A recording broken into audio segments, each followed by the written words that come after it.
서원이 되었으므로 제327회 경상북도 2회 제2차 정례 제2차 본회의를 개회하겠습니다. 2022년도 경상북도 일반 및 특별회계 세입 세출 예산안 및 기금 운용 계획안에 대한 시정연설 및 제안 설명 의견과 의사일정 제2항 2022년도 경상북도 교육비 특별회계 세입 세출 예산안 및 기금 운용 계획안에 대한 시정연설 및 제안 설명의 건 이상 두 건의 안건을 일괄 상정합니다.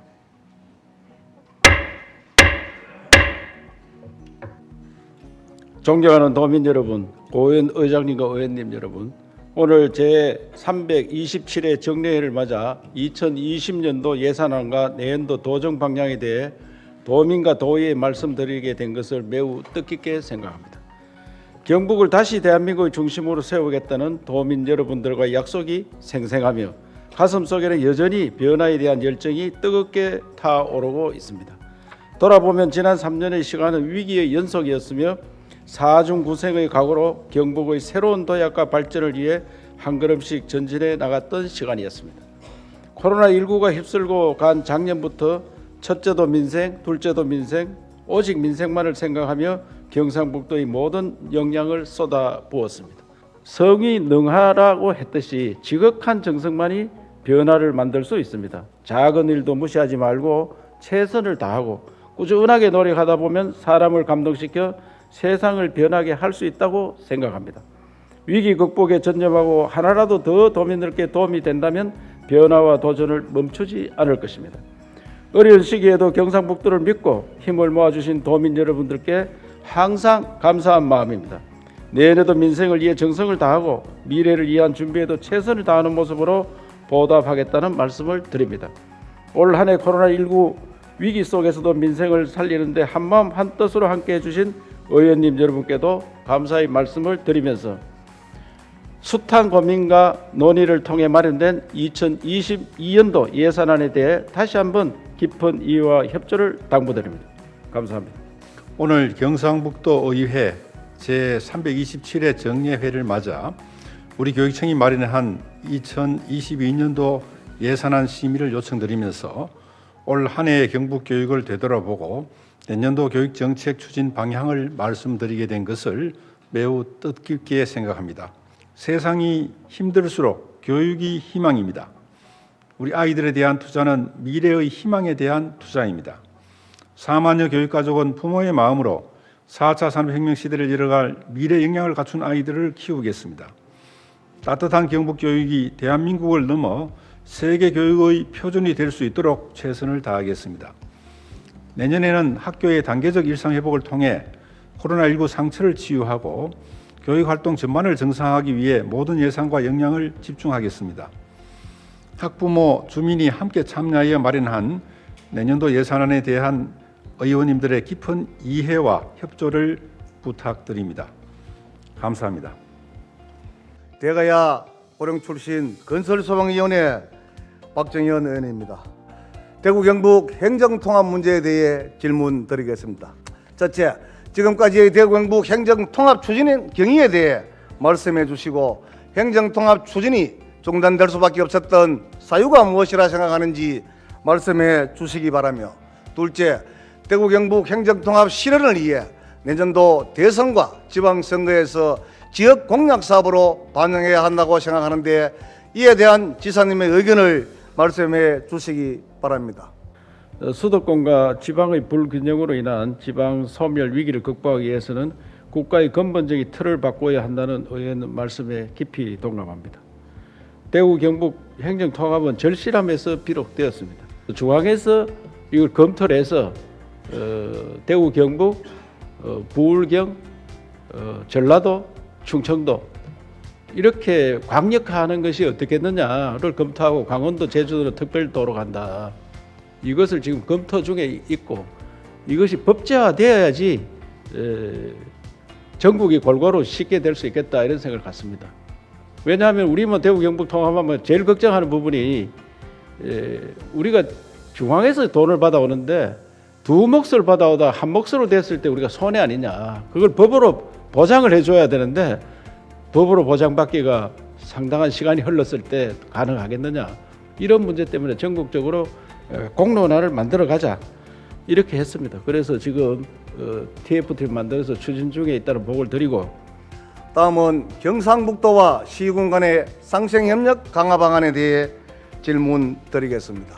첫째, 지사님과 시장 군수 간의 협의기구나 정례회를 보다 강화하고 법제화할 필요가 있다고 생각하는데 이에 대한 의견을 말씀해 주시기 바라며, 둘째, 본 의원은 경북과 23개 시군의 삼생협력과 발전을 위해서는 모든 시군에 도정협력실이 필요하다고 생각하며 지사님께서 각 시군에 도정협력실 설치를 독려하는 등 지사님의 역할이 필요하다고 생각하는데 지사님의 의견은 어떠신지 말씀해 주시기 바라며, 셋째, 시장 군수와 도의원 간의 관계 개선을 위한 지사님의 역할에 대해 어떤 방안이 있으신지 말씀해 주시기 바랍니다. 시군과 도와의 관계는 정말 동반자적 관계입니다. 자치단체를 서로 별도로 수립을 했는데 통상 이렇게 생각하는 경우가 많아요. 도 밑에 시군이 있다 이렇게 생각하는데 도와 시군은 동급으로 봐야 됩니다. 그래야지만 자치가 될 수 있습니다. 대통령이나 시도지사나 시장 군수는 똑같이 주민의 대표지 주종관계가 아니다. 물론 업무적으로 주종관계가 있습니다. 중앙정부에서 하는 걸 지방정부에서 따라서 해야 될 게 많이 있고 또 따로따로 해야 할 것도 있는데 우리는 거의 구분 전혀 없어서 임명제 때 하는 걸 지금 업무 그대로 하고 있습니다. 그래서 시장 군수가 도지사 동급이다 이런 관념으로 저는 일을 하고 있다는 말씀을 드리면서 시장 군수회의도 저는 멤버 중에 한 사람으로 가급적이면 참석하려고 노력하고 있습니다.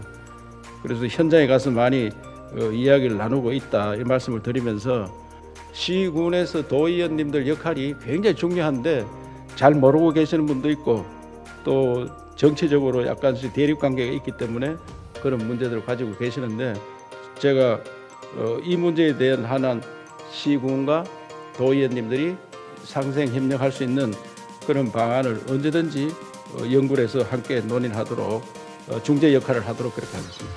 다음은 고령의 오랜 수건 사입인 강정고령보 우럭거 차량 통행 참 문제입니다. 도의원 8년간 해결하지 못한 유일한 건입니다. 첫째, 지사님께서는 강정고령보 차량 통행을 위한 향후 추진 계획에 대해 말씀해 주시기 바라며, 둘째, 대구 경북 행정 통합을 위한 선결 과제로 강정고령보 차량 통행 문제를 반드시 해결해야 한다고 본 의원은 생각하는데 지사님의 의견을 말씀해 주시기 바라며, 셋째, 강정고령보 차량 통행과 더불어 다사간 광역도로 조기 개설도 반드시 필요하다고 생각하는데 현재의 추진 상황과 향후 계획에 대해 말씀해 주시기 바랍니다. 제4차 대도시권 광역교통 시행 계획에 다산간 광역도로가 이번에 포함되어서 7월달 결정되었습니다. 그래서 예타가 통과되도록 하고 최선을 다하겠습니다.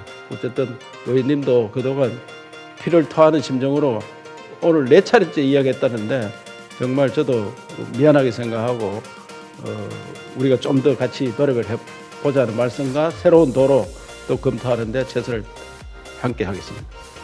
우죽순으로 추진되고 있는 농업시설 지원 사업에 관한 것입니다.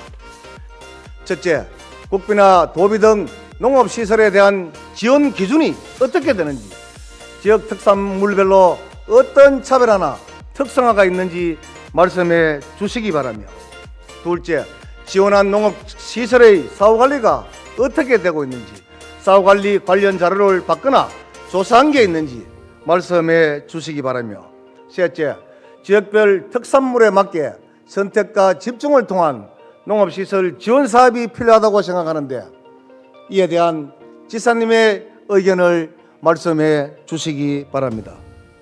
농업 관련 시설 지원 사업에 대하여 말씀드리면은 우리 도가 대표적인 농도입니다. 그래서 전국의 식탁을 우리가 책임진다 하는 마음으로 스마트팜 혁신밸리라든지 전국 최초의 노지 스마트팜 사업을 추진하고 있습니다.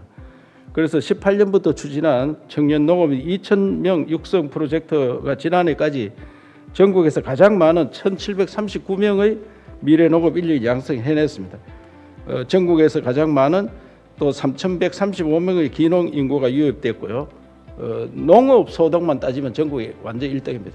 우리가 농의 소득이 다른 지역보다 특히 경기도 이런 데 좀 적어서 농가 소득이 적은 걸 나타나는데 농사만 지어가는 우리가 1등입니다. 우리도 농업의 경쟁력을 높이고 농사 짓는 데 불편함 없도록 최선을 다하겠습니다. 소규모 학교 통폐합 문제에 대해 임종식 교육감님께 질문 드리도록 하겠습니다. 첫째, 경상북도 교육청의 소규모 학교 폐교 현황과 폐교된 학교의 활용 방안에 대해 말씀해 주시기 바라며, 둘째, 학력 인구의 지속적인 감소 추세를 반영하고 특성화 교육이나 맞춤형 교육이 가능한 작은 학교 유지 정책으로 전환해야 한다고 생각하는데 교육감님의 의견을 어떻든지 말씀해 주시기 바라며, 셋째, 소규모 학교 폐교 추진 과정에서 지자체와 소통하고 협의하기 위한 경상북도와 경상북도 교육청 시군과 교육정청 간 소규모 학교 협의체를 설립하고 상설화해야 한다고 생각하는데 교육감님은 어떻게 생각하는지 말씀해 주시기 바랍니다. 경제적 문제뿐만 아니고 경제적 효율성 때문에 통폐합해야 된다는 그런 문제를 넘어서 아이들 교육적인 측면에서도 한 학년에 한두 명 되고 전교수에 10명이 안 되면 이 협동의식이나 이런 것들을 기를 수가 없습니다. 또 교원 수가 부족하기 때문에 이 복식학교 운영했던 이런 아이들의 교육적인 피해도 있습니다. 그래서 10명 이하 되는 학교에 대해서는 학부모님들의 60% 이상 찬성을 받아서 통폐합을 결정하는데 현재도 이걸 강제하지는 않고 있습니다. 그리고 말씀하신 것처럼 이 통폐합은 학교 교육청만의 문제가 아니고 또 지역의 문제이기 때문에 지자체와 또 의원님들께 상의를 드리도록 그렇게 하겠습니다. 교육위원회 부위원장 박미경 의원입니다. 첫째, 경북 의료 격차와 공공의과대학 추진 관련입니다.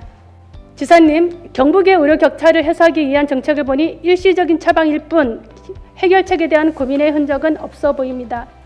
임시 방편 외에 구체적으로 해결하기 위해서 어떤 노력을 하셨는지 말씀해 주십시오. 그동안 경상북도에 공공의대를 유치하기 위해 쏟아온 노력은 엿보이기는 합니다만 국립안동대학교에 공공의과대학을 유치하는 것에 대한 지사님의 의지가 궁금합니다.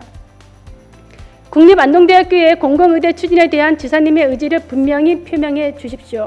지난해 코로나19 대응 과정에서 의사 등 인력 양성의 필요성을 절실히 느껴 국립안동대학교를 중심으로 공공의대 설립을 위한 사업을 추진하고 있습니다. 국립안동대의 경우 지난 2013년부터 안동대 의과대학 신설 TF 연구위원회를 구성하는 등 의과대학 신설을 위해 발빠른 움직임을 보였으며 2015년 안동시 의회와 경북시군 의회 의장협의회에서도 국립안동대학교 의과대학 설립 촉구 결의안을 채택했을 만큼 균형 발전과 공공의료 체계 강화를 위한 지역의 관심도도 높다고 하겠습니다.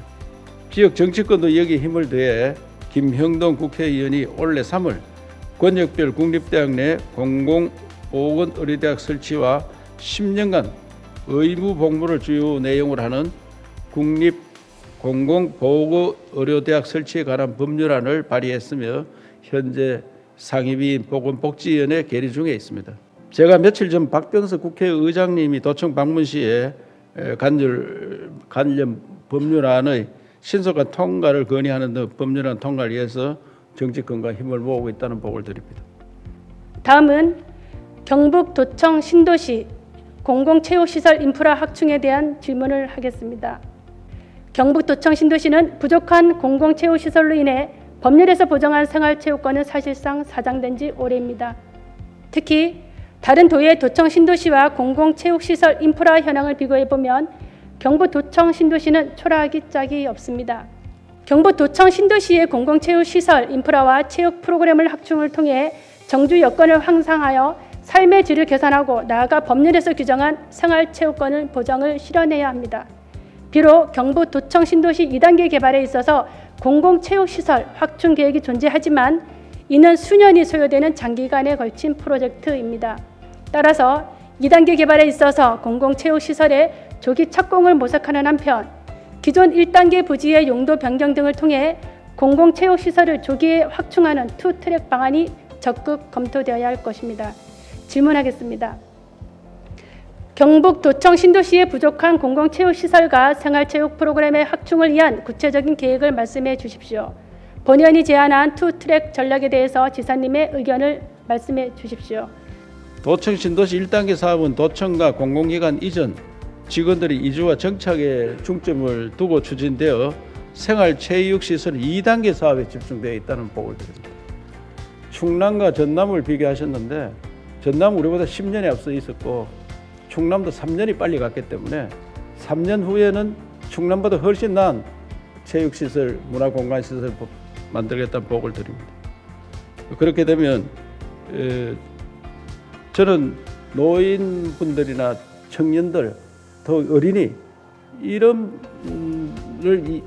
분들을 위한 시설을 별도 전부 차근차근 개혁해서 이번에 2단계 계획에 다 넣었습니다. 그래서 2단계가 완성이 되면 2024년 되면은 도청 신도시가 그야말로 문화복지 체육 공간으로서 충분히 역할을 할 수 있도록 준비를 했다는 말씀을 드립니다. 이 관련해서 예천 또 안동 시와 적극적으로 협조 중에 있으며 충분하게 할 수 있도록 더 많은 시설을 또 복합적으로 한 공간에 넣어서 다 같이 이용할 수 있는 이런 문화공간도 만들고 있다는 보고를 드리겠습니다. 다음으로는 경상북도 교육청 교육행정에 관한 질문으로 이어가겠습니다. 군의군의 대구 편입이 목전에 달했고 그에 따라 군의교육지원청의 대구광역시 교육청 이관도 서둘러서 준비해야 할 필요성이 분명 있을 겁니다. 그런데 본의원이 경상북도 교육청으로부터 제출받은 자료에 따르면 이관 준비는 매우 미흡해 보입니다. 군의교육청이 보유한 재산 현황은 토지, 건물 등 총 345억 9,297만 원입니다. 이것이 그냥 그대로 넘어갈 건지 또 현재 진행 중인 공사나 계속 사업들이 있을 것인데 그것들을 앞으로 어떻게 처리할 건지 대구교육청과는 협의는 잘 되고 있는지 구체적인 계획들을 묻지 않을 수 없습니다. 예정대로 5월에 편입이 완료된다면 실제 남은 시일이 촉박한데 교육 행정의 공백을 예방하기 위해 어떤 대응을 하실 계획이 있으십니까? 효령 고등학교의 경우 경북교육청이 열심히 준비하고 그 결실은 대구에서 맺을 것으로 예상되는데 경북의 학생들이 소외받지 않도록 하는 교육감님의 대책은 무엇입니까? 곧 편입하게 될 군의교육지원청의 내년도 예산 편성에 대한 경북도교육청의 구체적인 계획은 무엇입니까? 의원님께서 걱정하시는 것처럼 행정구역이 개편되더라도 아이들의 교육은 차질 없이 안정적으로 이루어지도록 해야 할 것입니다. 행안부에서 군의군 대구 편입을 위해 이 법률안을 11월 12일 입법 예고했는데 우리 교육청에서는 그보다 앞선 10월 18일에 행정구역 개편에 따른 군의교육지원청 이관 사전 준비 계획을 수립해서 지금 준비를 하고 있다는 말씀을 드리고 이관 준비 협의회를 구성해서 자치복귀 후 지침 개정 또 부서별 이관 계획, 이관 내용 등 범위 등을 선정을 하고 있습니다. 대구교육청과도 해당 과와 계속 협의를 해 나가고 있다는 말씀을 드리겠습니다.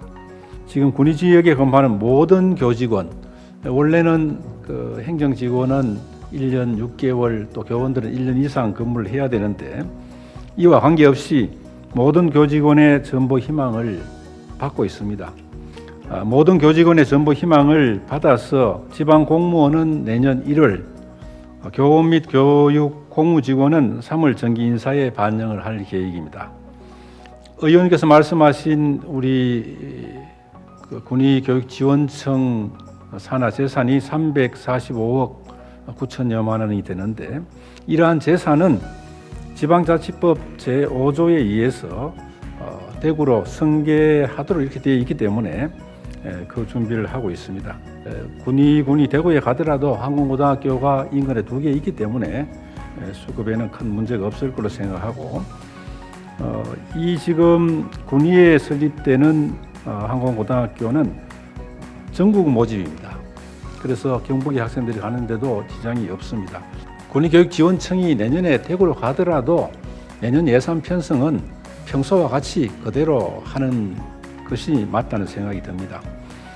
군위교육지원청은 그 학생 수만큼 사실 교육부로부터 예산을 우리가 받습니다. 그래서 편입과 관련해서 더 할 것도 없고 덜 할 것도 없고 평소 하던 대로 예산을 편성해서 우리가 여회 심의를 거쳐서 우리가 5월 달까지는 경북에서 집행을 하고 대구에 편입되면 대구로 승계하도록 그렇게 하겠습니다.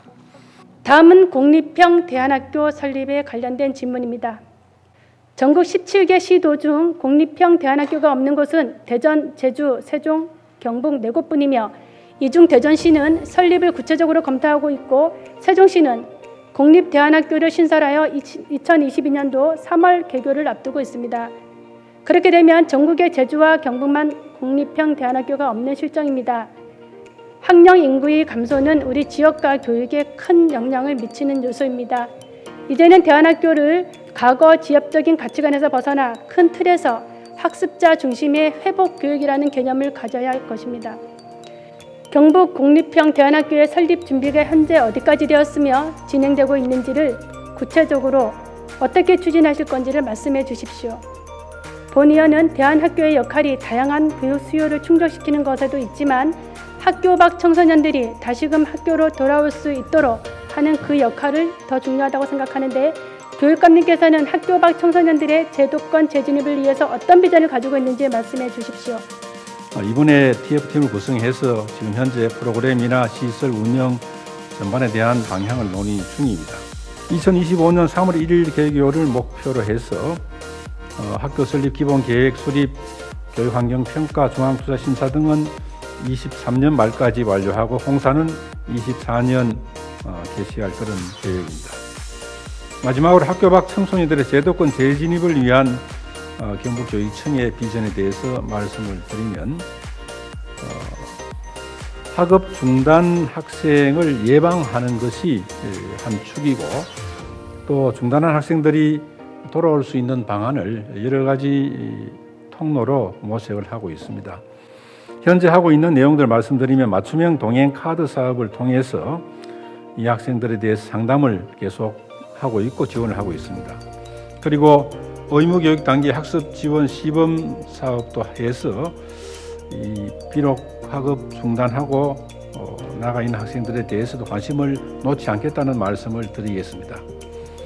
도민 여러분 안녕하십니까? 국민의힘 청년의원 박채아 의원입니다. 청년 실업이 장기화될수록 청년 개인뿐 아니라 지역, 장기적으로는 국가 경제 전체에 악영향을 초래할 것입니다. 청년 일자리 문제는 결국 저출산 문제까지 이어지게 됩니다. 경북 청년을 위해 우리가 할 일은 좋은 일자리를 창출하는 것입니다. 이를 위해서 기업이 안정적으로 성장할 수 있는 환경을 적극적으로 조성해야 합니다.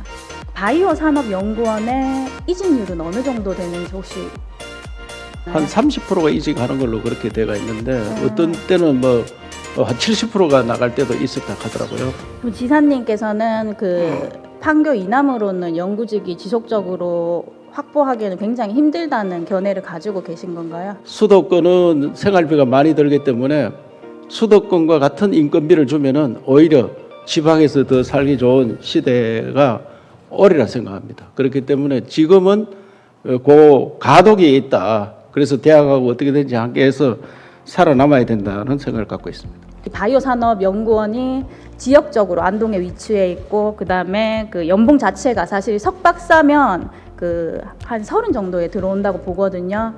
석박사를 다 끝내고도 3천밖에 안 되는 연봉을 받고 누가 있으려고 하겠습니까? 그래가지고 대부분 한 70% 정도가 이직을 하고요. 지사님께서 한 10년 정도를 잡으셨다면 본 의원이 생각하기에는 너무 아니, 긍정적으로 그걸 잡으신 이제 거라고. 그 사이에는 연구원들이 사실상은 아까도 말씀드린 바이오 연구원은 포스텍에 넘겨줬기 때문에 포스텍 대학원생들이 함께 연구를 하고 포스닥하는 박사 과정을 끝낸 친구들이 여기서 연구를 하기 때문에 인력 수급은 원활하다고 예상을 하시는 거죠. 원활하진 네. 않지만은 지금보다는 좋아질 거다 생각하고. 그러면 양질의 일자리를 위해서 지사님께서 생각하는 뭐 새로운 정책이다 그런 것들이 있을까요? 지금 우리 배터리 특구를 포항에 만들었는데 그 배터리 특구가 지금 에코프로라는 회사는 사실상 여기 와서 4년 만에 24배가 컸습니다. 24배가. 그렇기 때문에 그런 회사는 앞으로 양질의 일자리로서 중견기업에 들어가서 대기업으로 육성되면은 그 양질 일자리가 될 거다. 그래서 저는 그 중소기업을 중견기업으로, 중견기업을 대기업으로 켜는 이런 정책들을 펴서 양질 일자리 많이 만드는 게 좋겠다 이렇게 생각합니다. 지사님께서 경북 청년들의 주거 환경에 대해서 굉장히 많은 고민이 있으실 것 같은데 본 의원이 이번에 도정 질문을 하면서 우리 청년들의 정말 열악한 주거 환경을 알리고자 합니다. 네, 지사님, 이거는 그 경산의 신혼부부들에게 정말 각광받는 중산지구 한 아파트의 실거래가 가격 추이를 평균 낸 건데요. 정말 가파르게 집값이 상승하고 있습니다. 이런 상승세의 원인이 뭐냐고 보면 지사님 뭐라고 생각하십니까? 예, 이제 수요 공급의 원칙인데 우리나라 주택이 수요보다는 공급이 딸리니까 이제 가격이 올라가거든요. 뭐 세계 자본주의 국가에서 그런 나라가 많습니다만은 저는 근본적으로 헌 집이 왜 새 집보다 더 비싸냐 이게. 그거 잘못된 거 아니냐 이거. 감가상각비 하면은 싸져야 되는데 왜 더 비싸냐. 그러니까 수요는 많고 공급이 적어서 그렇습니다. 그러니까 공급을 늘릴 수밖에 없다. 그렇게 생각을 합니다. 예. 결국 아파트 가격 상승을 주도하는 것은 아파트 분양가라는 말이 나옵니다.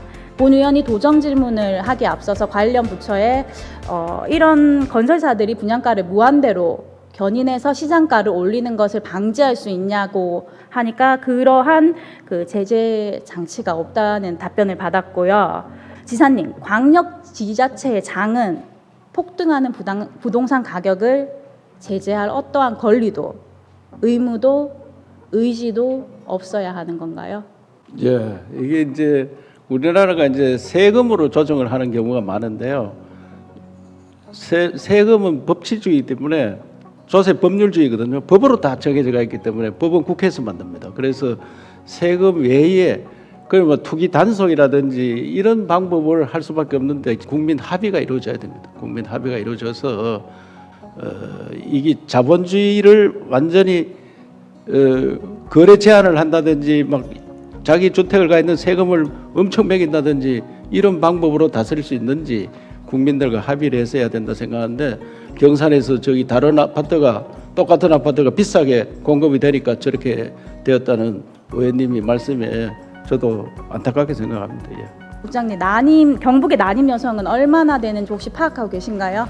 2019년 기준으로 남자가 2,800명, 여성이 5,500명, 그래서 합계해서 8,400명이 난임 진단을 받았습니다. 2018년 599건에서 2020년 3,845건이고 성공률은 거의 평균적으로 한 30%에 이르고 있습니다. 이 표대로라면 사실 우리가 난임 지원 정책만 충분하다면 10명당 3명의 아이가 태어날 수 있다는 겁니다. 10건 시술에서. 국장님, 난임에 대한 경북의 지원 충분하다고 보시나요? 금년도에는 저희들이 난임, 그다음 우울증 지원 센터를 갖다가 안동의료원에 개설을 해서 경북 운영을 하고 있고요. 내년 3월 달에는 저희들이 안동의료원에다가 그 경북 북부권 난임 센터를 개소해서 여기서 나왔던 지금 이렇게 전체적으로 증가한 것 중 하나가 기존에서는 인공 수정이었는데 이제는 냉동을 한 체외 수정까지 가능한 해서 우리 경북 북부권의 그 난임에 의해서 고통을 받는 분들이 훨씬 더 높게 성공률이 나올 수 있도록 준비하고 있습니다. 신선배아 1회를 기준으로 해서 150만 원에서 320만 원 정도 든다고 하고 그 시술 횟수를 거듭할수록 비용이 증가하는 추세입니다. 저 비용이 그 국가 지원을 제외하고 그다음에 또 건강보험료를 제외하고 순수 자부담 비용입니다. 국장님이 생각하시는 경북 출산 지원, 그러니까 난임 지원뿐만 아니라 출산 지원 정책들은 충분하다고 보시나요? 우선 인구 중위소득 180%에 대한 정의를 말씀을 드리겠습니다. 중위소득 180%라는 것이 기본적으로 10개의 가구 중에서 8개의 가구 밑에 하위 8가구는 2가구를 제외하고는 다 지원이 된다는 겁니다. 그래서 요 인상 부분에 대해서 지금 상태로는 저출산이 진행이 되고 있기 때문에 충분하다고 저희들 판단하지는 않습니다만은 않아서 이걸 갖다가 중위소득을 갖다가 200%가 됐든 조금 더 상향을 갖다 저희들이 네, 건의를 국장님, 하겠습니다. 참고로 10% 지원을 받더라도 10%는 필수적으로 자부담을 해야 됩니다. 그리고 유산 방지 목적의 주사제들이 거의 20만 원에 육박하거든요. 지원 자체도 충분하지 않고요. 다른 시군은 굉장히 선도적으로 하고 있습니다. 부산의 경우는 소득에 상관없이 모든 난임 부부들을 10회까지 지원을 하고 있습니다. 지금 경북에서 출산 지원 정책이라고 내놓는 8건 중에 5건이 홍보 행사성 예산입니다. 출산 장려표 공모전이 과연 출산 장려 정책과 어떤 상관이 있을까요? 전체적으로 우리 도에서 지원하는 게 아까 말씀드린 150만 원 정도 비용이 든다라고 했을 때 도에서 지원해 준 게 총 한도가 110만 원 정도고 그러면 10% 정도를 갖다 개인이 부담을 갖다 해야 되는 것이 도덕적 해이를 방지하게 하는 것입니다. 부산이라든가 다른 데서의 난임 시설 관련해서 전체적으로 동향이라든가 우리가 할 수 있는 범위에 대해서 확대 방향을 갖다가 검토를 하겠습니다. 그 막대한 비용을 하고도 그 힘드신 난임 부부들한테 도덕적 해이라고 말씀하시는 거는 본 의원은 굉장히 부적절. 저희가 전체적으로 말씀하신 대로 거기에 대해서 지금 우리 경북의사협회하고 그 관련해서 전체적으로 이게 비급여 항목 중에서 의료 급여 항목으로 들어올 수 있는 부분이 무엇인지에 대해서 저희들이 협의를 해서 공감대를 형성하고 그것을 갖다가 복지부에 건의토록 하겠습니다. 사실 이 복부 주사나 유산을 방지하는 프로게스테론 주사들이 4주에서 8주 동안 매일 일정한 시간에 맞아야 됩니다. 자기 손으로 이 주사를 1회당 4개에서 6개를 맞아야 되는데 이게 정말 고통스러운 거거든요. 근데 대부분 어디에서 주사하는지 혹시 국장님은 알고 계시나요? 보통 저녁에 주사를 하거나 만약에 이게 1인 제가 알고 잘못 알고 계십니다. 네. 이 주사는 간격이 있어가지고 출근하기 전에 1회 그리고 직장에서 필수적으로 1회를 맞아야 됩니다. 많은 난임 여성들이 혼자 화장실에서 이 주사를 투여한다고 합니다. 국장님, 그러면 우리 도청 직원들은 어떨까요? 저희 도통에서는 지금 할 수가 있는 곳이요. 지금 하나는 여성 휴게실에서 가면은 방이 4개가 있습니다. 4개 베드가 있고 필요하다 그러면 저희들이 의무실이 있습니다. 의료 의무실에 하면 3개의 베드가 있습니다. 네, 도청 직원과 안동 시청 직원들이 말하기를 여성 휴게실이 있기는 하지만 오픈된 공간이어서 본인 혼자 배나 아니면 유산 방지를 위해서 엉덩이에 맞아야 되는 주사들을 놓기에는 굉장히 힘들다고 그러고 그러면 1층의 의무실에서 혹시 그 주사들을 투여해 주나요? 지금 우리가 1층 의료소가 있는 것이 지금 안동 의료원에서 간호사가 나와 있습니다만은 기본적으로는 우리 의무실에 있는 경우에는 여기가 의료기관이 아니기 때문에 그 사람들이 본인이 놓는 것을 옆에서 도와줄 수는 있지만은 간호사분이 투여해 줄 수는 없습니다. 부산과 같이 전면적으로 이 난임 부부들의 어려움을 해결할 수 있는 예산 지원과 무엇보다 주사 난민으로 불리는 우리 난임 여성들이 가까운 보건소를 이용해서 주사를 맞을 수 있게 도와주실 수 있는 방안은 혹시 없을까요? 저는 지금까지 감정적으로 했는데 난임 부부들 갖다 만나고 그분들에 통해 가지고 아까 전 난임 우울증 센터를 통해 가지고 그분들이 필요한 게 무엇이고 다른 시도에서 뭐 하고 그다음에 더 해줄 수 있는 것이 최소한 저출산 문제에서 난임 문제는 기술적으로 해결할 수 있는 부분은 저희 도에서 적극적으로 추진해 나가도록 하겠습니다. 네, 안녕하십니까. 문화환경위원회 이동호 부위원장입니다.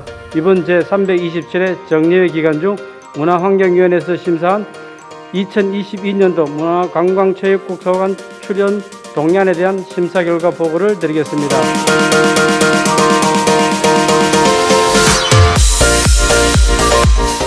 모두들 수고하셨습니다. 사례를 선포합니다.